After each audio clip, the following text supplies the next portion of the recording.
Well, I actually have been performing, mostly virtually, and there is a difference.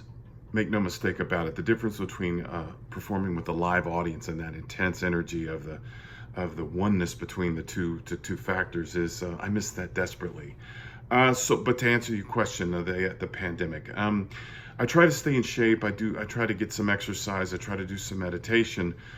Because I struggle with the same things pretty much everybody else does. I struggle with the area between my ears and the voices of gloom and despair. And a new word I use a lot, catastrophizing. You know, this is the end of life as we know it. This is the end of theater, and it's not. It can't be.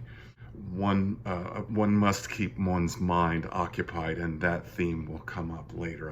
I assure you. Do I watch more series? Sure. But mostly the ones that I stick with is Forged in Fire and the UFC. Forged in Fire is so great because you see these guys taking this junk metal and turning it into a functional object like a knife, a butcher knife, or a fighting knife, or whatever.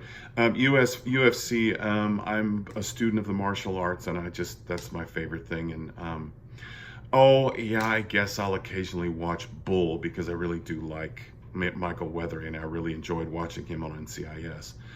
I try to stick with old movies and great craftsmanship like that. For instance, I recently just watched the 1960 version of The Magnificent Seven with Yul Brynner, Steve McQueen, Robert Vaughn, Eli Wallach, James Coburn. My goodness, what an intense cast. Yes, there was some stylization going on. There wasn't that sort of realistic acting that we've come to expect from the 80s and 90s. But it's great craftsmanship, and Yul Brynner is intense and lethal and menacing, and James McQueen is about as cool as they come.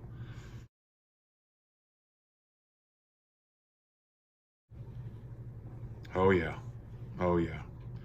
Voracious reader. For instance, for my spiritual health, I have between 6 and 8 devotional readings every day. Okay, I don't do them every day. I'm not that faithful about them, but a lot of spiritual readings. Plus, for recreation, I have a book on my Kindle Fire that I'll typically chip away at. I've gone through dozens and dozens of them, and before you ask, I'll get to it. My favorite genre has to be thrillers and spy novels and that kind of thing. Favorite authors: Tom Clancy, Robert Ludlum, Lee Child, C.J. Box, C.G. Cooper, and lately an Englishman by the name of Mark Dawson, who has a really interesting character, a flawed, disturbed character by the name of John Milton. Highly recommend that.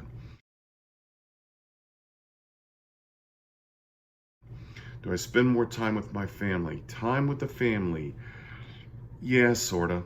I mean, I have teenage boys, so that's a hit and miss proposition. Anybody who has teenage boys knows what I'm talking about. They don't really want to hang out with dad. I mean, sure. I mean, we got board games. Board games are great. We just played chess with my 14-year-old last night. We played a cool board game, but really not by necessity, more by but by necessity, not by virtue.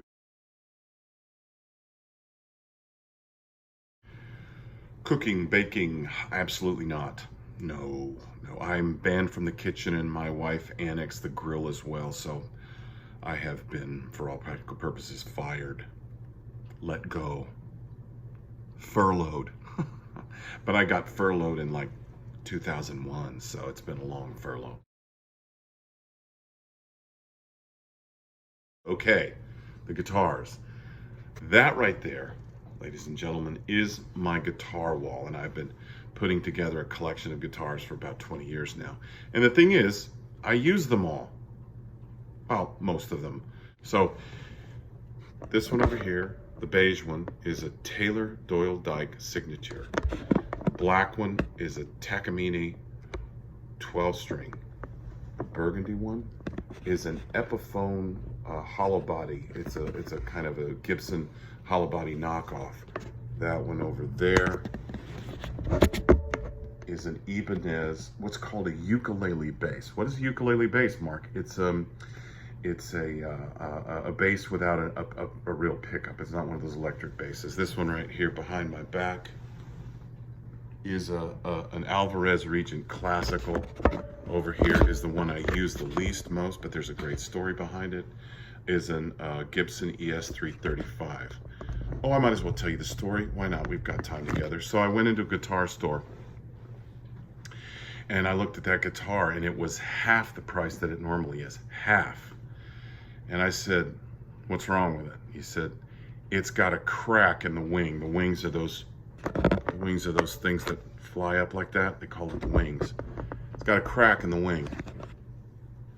I looked at it and I said, I don't see it. He says, it's right there. And it was a hairline crack.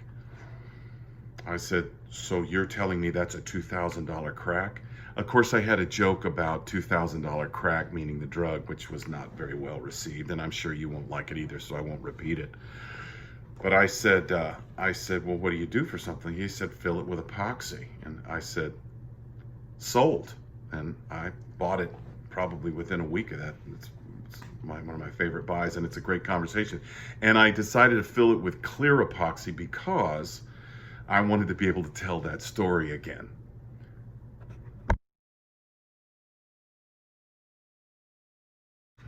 Absolutely. Asked and answered. Very much so. Performing, that'd be the one thing that I'd want to do. Performing is in one's blood. You are not trained, you're called to do this. Sure, we get training to get better, because that's the important thing about the craft, is getting better. So to not do it is to not do something that's in your blood is basically going against one's own nature.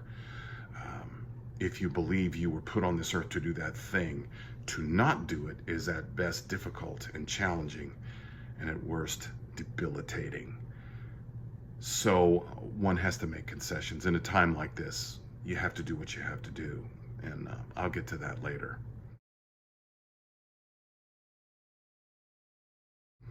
Specific role, Falstaff, no question, Falstaff. And there's something in the works, and more on that later.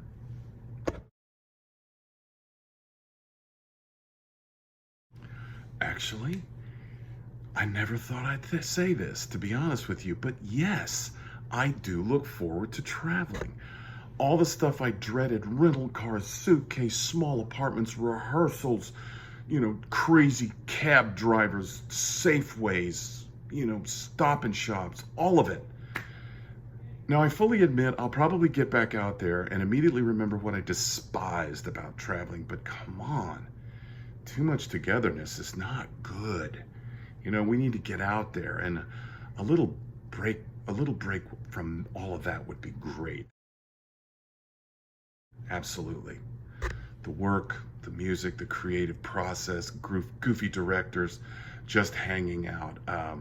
I think I referred to that in the last episode. The last job I did was in Dallas, and as I said, we hung out a lot. Hanging out with colleagues is about as good as it gets. The war stories, the bawdy laughter, all of it. The job we did before the pandemic hit was we were in Dallas and we did Zalome, and as you probably already know, Zalome is a huge cast, and so we would go out to these restaurants and we'd get to talking and telling more stories, and we'd get to laughing and laugh, and a singer's laugh is as loud as a dancer's laugh, and sometimes if it's projected, it gets annoying. But we had people looking over at us going, God, I bet those people are having a good time. And I wanted to tell them, yeah, we really are. We're having a blast. And my old buddy Alan Glassman, who I referred to earlier, and Betsy Bishop and I would hang out and tell war stories about the old Carmens and the old Nabuccos at the Met. I miss that. And I look forward to getting back to it.